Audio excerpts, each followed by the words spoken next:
Well, we are on Dauphin Island off of Mobile Bay in Alabama. As you can see, that was one of the fish at the aquarium here at the Dauphin Island Sea Lab. We're camping right here, which isn't too far from the aquarium, so we're just going to get on our bikes and take you on over there. This island is nice and small. If you've never been here, you can pretty much go anywhere on your bicycle. Plus they have golf carts that you can rent if you want to go around that way on the island.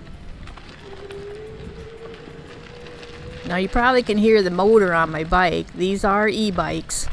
We've had them for quite some time. I bet they're about 7 years old. And we've never had a problem with them, and I highly recommend e-bikes if you're thinking about it. We'll do a video on them one of these days.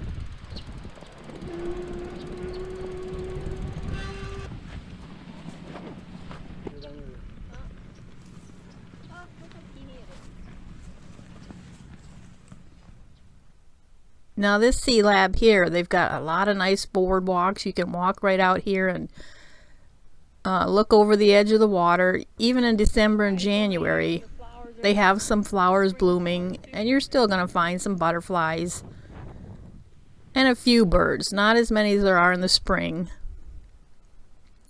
Now just about every day that we've been here, there's been a weather warning of riptide. You get a lot of wind over here on this end of the island. Now you see that structure out there to the right? I'll zoom in on it here in a minute. We've been coming here for quite a few years, and I've taken a lot of pictures of that, which looks like a weather station. I've taken a lot of pictures like at sunrise, like this one. But one of the last hurricanes must have damaged it too much, and the dock is gone. So they've built another one, and this one they've built out of steel. Now I did try to find out what exactly this is, and I couldn't come up with anything. They're considered dolphin pilings anytime you have a man-made structure sticking out of the water. But maybe eventually I'll figure out what that one is. So let's go into the aquarium. A world of water. Now this is a very small one. They don't have a lot of fish. They do have a lot of variety, and they have a lot of information that if you ever come to visit here, you'll learn quite a bit of the fish that are in this area.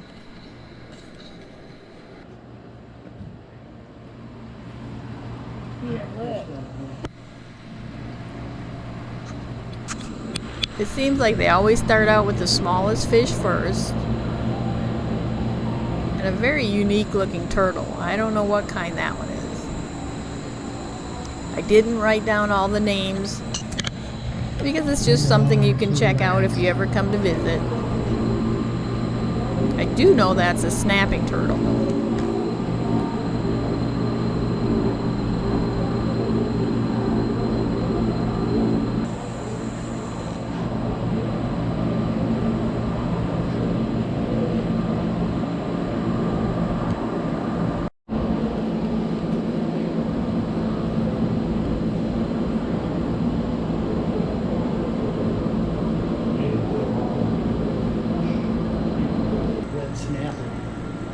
This one, it's so pretty. I love the orange and yellow. They can live over 40 years.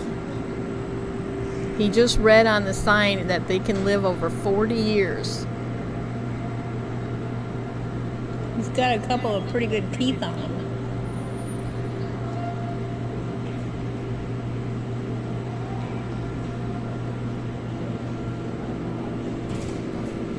He's so colorful. And now this next fish, I know this is a lionfish. They're an invasive species and they shouldn't be found in the waters. They are native to the Pacific.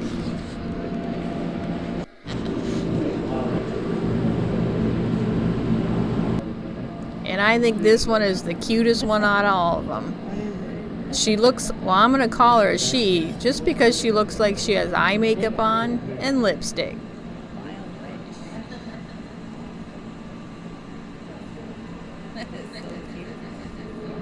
So now coming up next, we're going to take a look at dolphins in the wild and the brown pelican.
As you can see, it's quite windy on this particular day.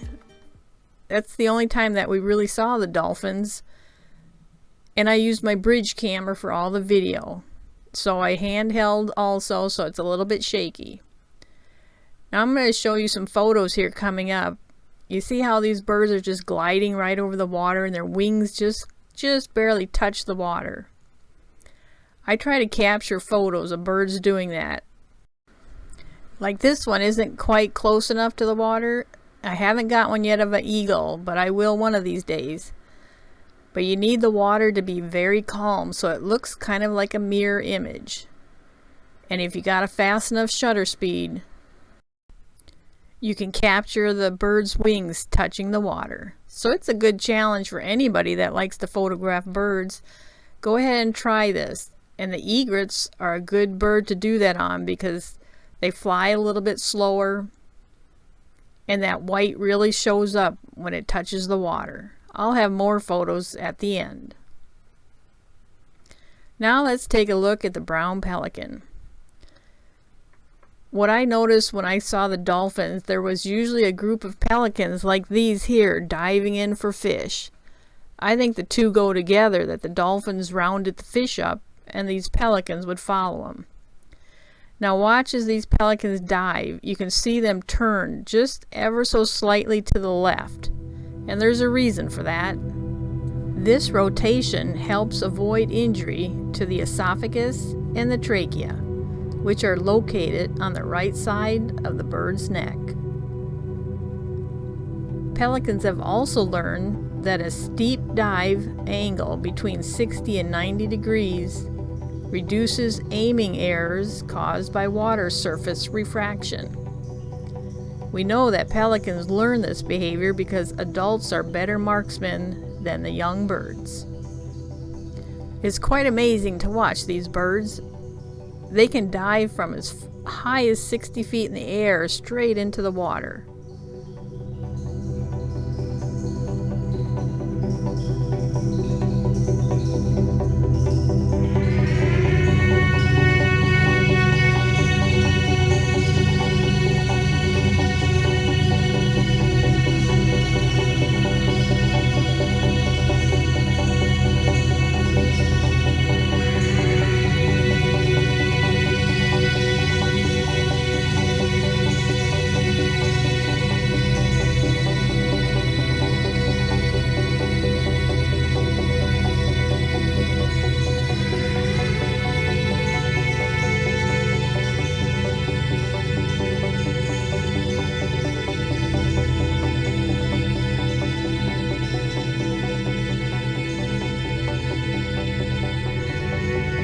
Well, I want to thank you for watching, and as always, I hope to see you next time on Adventures Outdoors.